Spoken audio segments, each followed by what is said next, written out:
जय हिंद। आज के इस वीडियो में हम प्रारंभिक शिक्षा के नवीन प्रयास के कुछ महत्वपूर्ण प्रश्न लिए हैं जो आपके एग्जाम के लिए बहुत ही महत्वपूर्ण हैं। तो चलिए प्रश्नों की ओर बढ़ते हैं। तो पहला प्रश्न है, निस्पंदन सिद्धांत से क्या आशय है? यह जो निस्पंदन सिद्धांत था किसका था? मैकाले का। मैकाले का निस्पंदन सिद्धांत था। इसे छनाई सिद्धांत भी कहते हैं। निस्पंदन सिद्धांत में मैकाले ने कहा कि शिक्षा जो है केवल उच्च वर्गों को दी जानी चाहिए। जो शिक्षा है उच्च वर्गों से छनकर निम्न वर्गों तक पहुंचनी चाहिए।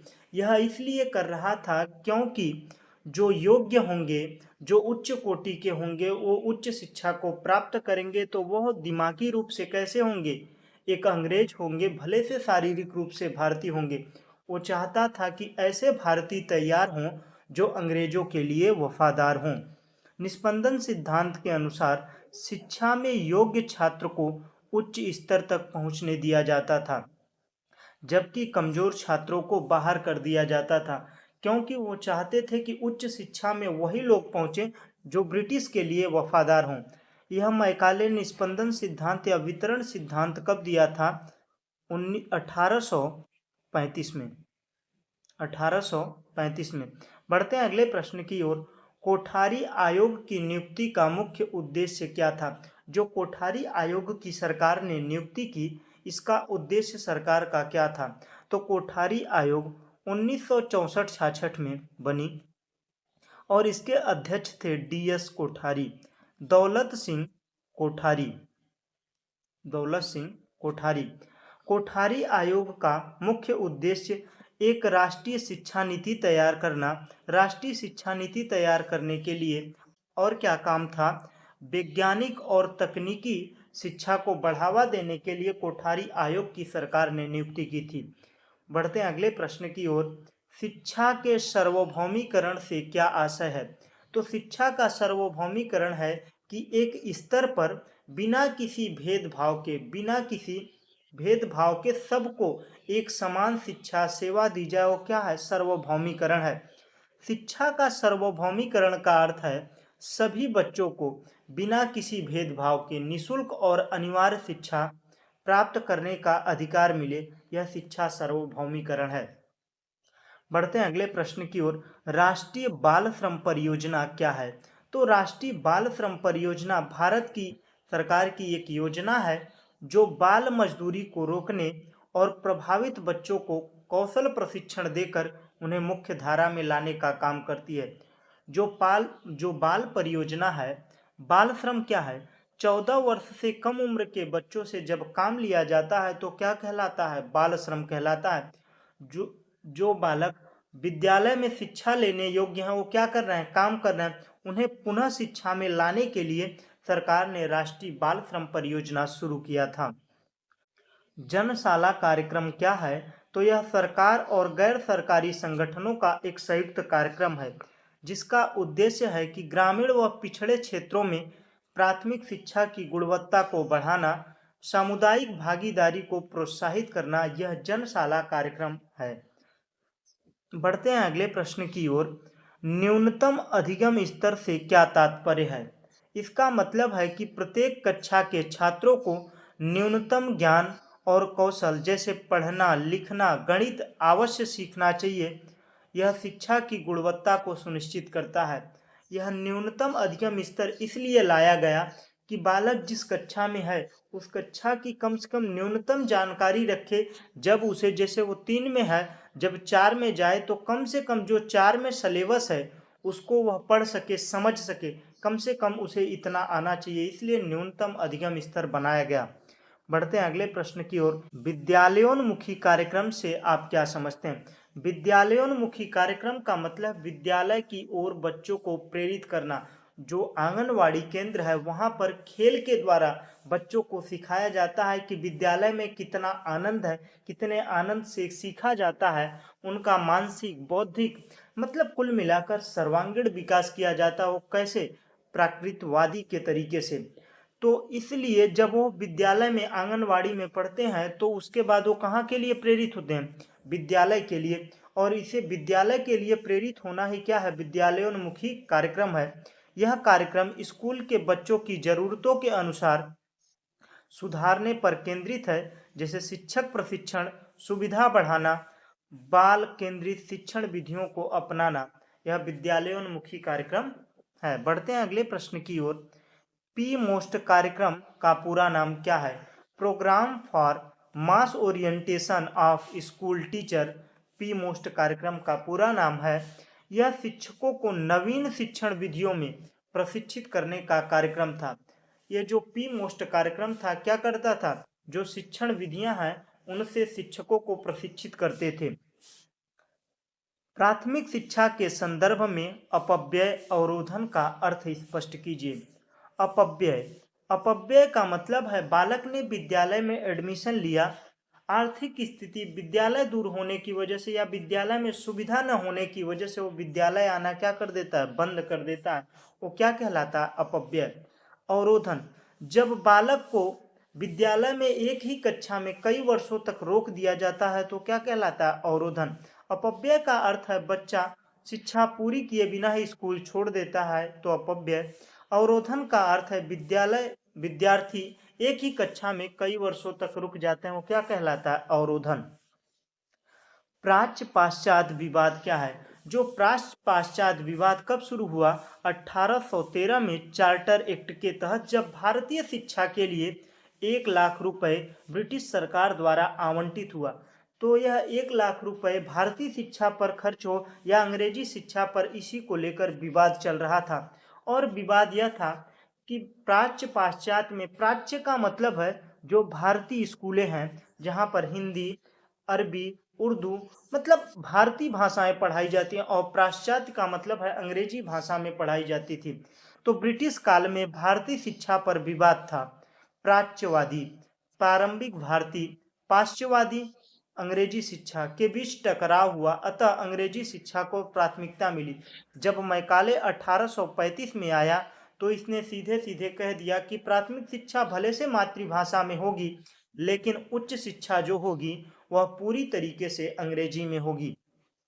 बढ़ते हैं अगले प्रश्न की ओर। डीपीईपी परियोजना के मुख्य कार्य क्या हैं? डिस्ट्रिक्ट प्राइमरी एजुकेशन प्रोग्राम का लक्ष्य है पिछड़े जिलों में प्राथमिक शिक्षा का सार्वभौमिकरण, मतलब सभी को एक समान रूप से निःशुल्क रूप से शिक्षा प्रदान की जाए। और नामांकन बढ़ाना मतलब एडमिशन, ड्रॉप आउट कम करना। ड्रॉप आउट का मतलब है अपव्यय, अपव्यय अपव्यय को कम करना। बढ़ते हैं अगले प्रश्न की ओर। ब्रिज कोर्स का क्या आशय है? यह ब्रिज कोर्स सरकार ने इसलिए चलाया कि जो अपव्यय अवरोधन के कारण बच्चों ने स्कूल छोड़ दिया है उन्हें फिर से स्कूल में मतलब पढ़ने के लिए प्रोत्साहित करने के लिए ब्रिज कोर्स लाया गया। यह एक सहायक पाठ्यक्रम है जो पिछड़ा या ड्रॉप आउट बच्चों को मुख्य शिक्षा प्रणाली में से जोड़ने के लिए बुनियादी ज्ञान देता है। ब्रिज कोर्स समझना है। बढ़ते हैं अगले प्रश्न की ओर। उड के घोषणा पत्र का शिक्षा पर क्या प्रभाव पड़ा? तो उड का घोषणा पत्र कब आया था? 1854 में, जिसे भारतीय शिक्षा का मैग्ना कार्टा भी कहते हैं या उड डिस्पैच कहते हैं। तो 1854 में उड डिस्पैच ने भारतीय शिक्षा में अंग्रेजी को बढ़ावा दिया, विश्वविद्यालयों की स्थापना की, शिक्षा को व्यवस्थित करने का आधार बनाया। उसके अलावा उड घोषणा पत्र में यह लिखा गया कि जो विद्यालय हैं उन्हें सहयोग प्रदान किया जाए, धनराशि का सहयोग प्रदान किया जाए, यह सरकार से मांग किया। बढ़ते हैं अगले प्रश्न की ओर। आरटीई 2009 में प्रारंभिक शिक्षा से क्या आशय है? तो इनके अनुसार आरटीई 2009 के अनुसार 6 से 14 वर्ष के सभी बच्चों को मुफ्त और अनिवार्य शिक्षा 1 से 8 तक दी जानी चाहिए, मतलब 6 से लेकर 14 वर्ष तक। इनकी गुणवत्ता, बुनियादी सुविधा, शिक्षक छात्र अनुपात सुनिश्चित करना शामिल था। यह आरटीई 2009 के प्रारंभिक शिक्षा का आशय क्या क्या था? बुनियादी शिक्षा सुविधा, शिक्षक छात्र अनुपात सुनिश्चित करना, यह सारी चीजें किसमें होती थी? आरटीई 2009 में। बढ़ते हैं अगले प्रश्न की ओर। बाल अधिकार कब और किसने निर्धारित किया था? तो बाल अधिकार 20 नवंबर 1989 में संयुक्त राष्ट्र संघ यूएनओ द्वारा निर्धारित किया गया, जिसका उद्देश्य बच्चों का सर्वांगीण विकास, उन्हें सुरक्षा प्रदान कर। उद्घोषणा पत्र के 2 गुण बताइए। तो इसने भारत में आधुनिक शिक्षा प्रणाली की नींव रखी। आधुनिक शिक्षा प्रणाली की नींव किसने रखी थी? चार्ल्स वुड ने। कब रखी थी? 1854 में। प्राथमिक, माध्यमिक, उच्च शिक्षा के स्तर को परिभाषित किया और सभी प्राथमिक शिक्षा स्तर को बढ़ाने के लिए, महिला शिक्षा स्तर को बढ़ाने के लिए इसमें चर्चा किया। कोठारी आयोग की नियुक्ति के 2 प्रमुख उद्देश्य, जो मैंने पिछले में कराया, देखिए कितनी बार रिपीट हो रहे हैं प्रश्न। राष्ट्रीय शिक्षा नीति को तैयार करना, विज्ञान तकनीकी शिक्षा को बढ़ावा देना, शिक्षा को समाज उपयोगी बनाना। यशपाल समिति के कुल कितने खंड हैं? तो यशपाल समिति जो बिना बोझ के शिक्षा पर बल दिया था, 1993 में गठित की गई, इनके 2 खंड हैं। पहला खंड शिक्षा की समस्या को समझना, दूसरा उस पर सुझाव देना। यह किसका काम था? यशपाल समिति का। पोषाहार वितरण योजना के 2 उद्देश्य लिखिए। तो सबसे पहले ये बताइए कि पोषाहार वितरण योजना कब शुरू किया गया? 15 अगस्त 1995 को। तो इसके 2 उद्देश्य, विद्यालय में बच्चों के पोषण स्तर में सुधार लाना और विद्यालय में बच्चों को उपस्थिति और नामांकन दर को बढ़ाना। अपव्यय अवरोधन को कम करने के लिए पोषाहार वितरण योजना शुरू किया गया। सर्व शिक्षा अभियान की 2 विशेषताएं। तो सर्व शिक्षा अभियान कब शुरू किया गया? 2001 में। तो 6 से 14 वर्ष के बच्चों को मुफ्त और अनिवार्य शिक्षा उपलब्ध कराना, बच्चों की गुणवत्ता सुधार लाना, ड्रॉप आउट दर को कम करना। बढ़ते हैं अगले प्रश्न की ओर। हंटर ने मुस्लिम शिक्षा के लिए क्या सुझाव दिया? तो हंटर आयोग कब आया था? 1882 में। मुस्लिम बच्चों के लिए अलग स्कूल खोलना, इसीलिए कलकत्ता मदरसा खोला गया था, और इसके बाद बनारस हिंदू कॉलेज, बनारस संस्कृत कॉलेज। तो पाठ्यक्रम में धार्मिक शिक्षा शामिल करना, पाठ्यक्रम में धार्मिक शिक्षा शामिल करना, और मुस्लिम के लिए मदरसा खोलना और हिंदुओं के लिए संस्कृत कॉलेज खोलना। डीपीईपी परियोजना के 2 कार्य लिखिए।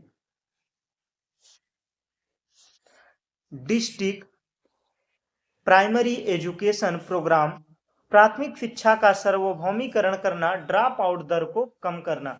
देखिए ड्रॉप आउट के लिए कितनी समितियां, आयोग आए हैं, जो सरकार इसको कम करने के लिए काम कर रही है। भारत में ईस्ट इंडिया कंपनी का प्रवेश कब हुआ था? तो ईस्ट इंडिया कंपनी भारत में 1600 ईस्वी में हुआ, जब इसे इंग्लैंड की महारानी क्वीन एलिजाबेथ से व्यापार और विशेषाधिकार मिला था। बढ़ते हैं अगले प्रश्न की ओर। मशीनरी स्कूलों की 2 विशेषता। ये जो मशीनरी स्कूल थी, यह धर्म प्रचार के लिए भारत में खोली गई थी। जो ईसाइयों की स्कूल आज भी देखने को मिलती हैं भारत में, वो किस लिए आई थी? धर्म प्रचार के लिए। ईसाई धर्म प्रचार के लिए, पश्चिमी ज्ञान विज्ञान साहित्य को पढ़ाने के लिए यह मशीनरी स्कूलें चलाई गई, जहाँ पर निःशुल्क शिक्षा और शिक्षा की गुणवत्ता, मतलब मातृभाषा में शिक्षा प्रदान की जाती थी। बढ़ते हैं अगले प्रश्न की ओर। कलकत्ता मदरसा की स्थापना किसने की थी? कलकत्ता मदरसा की स्थापना वारेन हेस्टिंग ने 1781 में की थी। धार्मिक शिक्षा के संदर्भ में हंटर आयोग के मुख्य सुझाव।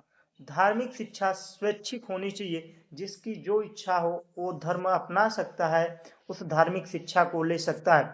सरकार को धर्मनिरपेक्षता बनाए रखनी चाहिए, मतलब सरकार किसी धर्म के पक्ष में नहीं होगा, सभी धर्म उसके लिए समान होंगे। किस वर्ग की शिक्षा में छनाई सिद्धांत लागू किया गया था? जो छनाई सिद्धांत है किसका है? लॉर्ड मैकाले का।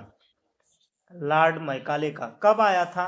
1835 में। छनाई सिद्धांत यह कहता है कि जो शिक्षा है उच्च वर्गों से छनकर निम्न वर्गों तक पहुंचनी चाहिए। जब यह उच्च वर्गों को शिक्षा दी जाएगी, जब उच्च वर्ग के लोग शिक्षा प्राप्त करेंगे, तो दिमागी रूप से कैसे होंगे? एक ब्रिटिश होंगे, ब्रिटिश के वफादार होंगे और शारीरिक रूप से भारतीय होंगे। मतलब कुल मिलाकर भारतीयों के शोषण करने के लिए यह छनाई सिद्धांत लागू किया था। माध्यमिक शिक्षा में छनाई फिल्ट्रेशन सिद्धांत लागू किया गया, जिसमें कमजोर छात्रों को आगे की शिक्षा से बाहर कर दिया जाता था। मतलब आगे की शिक्षा से बाहर करने का मतलब है कि जो बेहतर हैं उनको ऊपर की शिक्षा दी जाएगी जिससे वह सरकार का सहायता कर सकें। बढ़ते हैं अगले प्रश्न की ओर। नवीन शिक्षा नीति के दोष बताइए। ग्रामीण क्षेत्रों में संसाधनों की कमी के कारण नीति का प्रभाव सीमित हो सकता है।